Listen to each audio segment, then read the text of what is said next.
at our traditional leaders and the slave trade, we blame the whites for the slave trade we went through. We blame the whites that they offended us. They took us as slaves. But let's wait for a minute.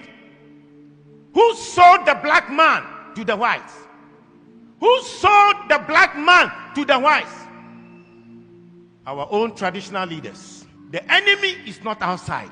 The enemy is within. If we are asking the Europeans to pacify us and also to apologize to us, our traditional leaders must be the first to apologize on behalf of their ancestors for the evil they have done against their fellow blacks. Look at our attitude towards the environment and the destruction of our water bodies. All our river bodies have turned into dark brown. And you know what they said? In the next 20 years, if we don't stop this illegal mining, Ghana, we will import water to drink. Yet we don't care. And Chinese, they will come from their country into our forest, destroy our forest, destroy our land, and illegally mine and damage our waters. How can they come if the traditional leaders didn't give them permission to do that? And in one instance, whilst they were there, our military went there to protect them. Our own military that is supposed to protect us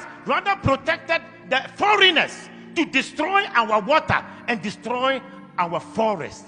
The enemy is not outside, the enemy is within. If you look at our own systems and structures in our country, we don't have a better system to improve the lives of people. Pastor, I was surprised when I read in China, they had a 10-year vision, and they said from 2011, their vision was that in 10 years from 2011, and 10 years from 2011 will be what year? This year, 2021, that they will raise over 20% of the people to become multi-millionaires. Now in 2021, they have 1.8 million Chinese who are multi-millionaires in China, and they are between the age of 40 to 50 years. Multi-millionaires. The government intentionally decided that they would make sure they will have 20% of the population multi-millionaires. They also agreed that they will make sure that they will lift up the poorest of the poor. And they lifted 100 million people from begging to live a better life. But in this country, in our country, we fight our own businessmen. Our government will fight our business people. When they know that your business is thriving, and they know that perhaps you are not sympathetic towards the running party or the ruling party, they will fight you, collapse your company, and make you poor. When in China, they want to make the people rich. In Africa, we want to make our own people poor. The enemy is not outside. The enemy is within. Look at our African leaders.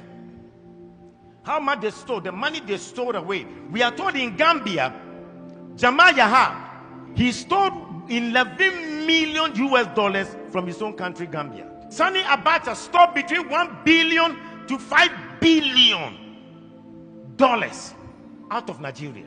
Hosni Mubarak stole 17 million US dollars in 8 years. The enemy is not outside.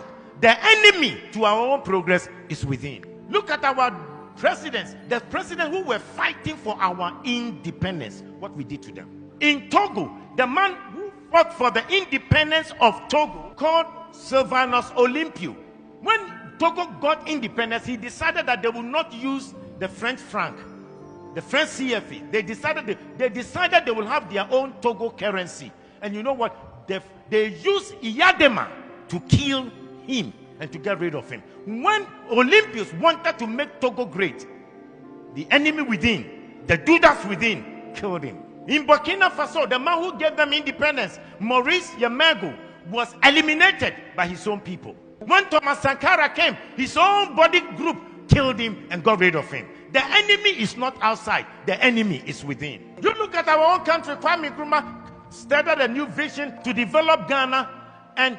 who undermined him from within? They threw him out by Kotoka. Today we celebrate Kwame Nkrumah, but their own Judas will damage him.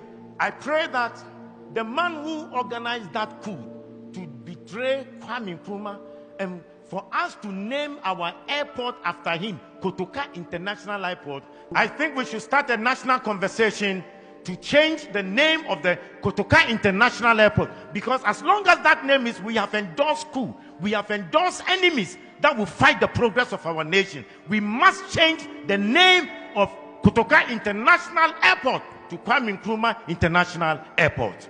The enemy is not outside, the enemy is within. We need to ask God to give us a new character. Let's change our behavior and have new values, because the person will be smiling with you, smiling with you, yet he will stab you at the back. How can you have a father who wants to destroy your life? Yet in Africa we have governments that do not want to make the people or improve the lives of the people. When in overseas, their governments have created an environment for every citizen to be better. Why is it that our governments can't think about the welfare of the citizens? And we kill the businesses of our own people.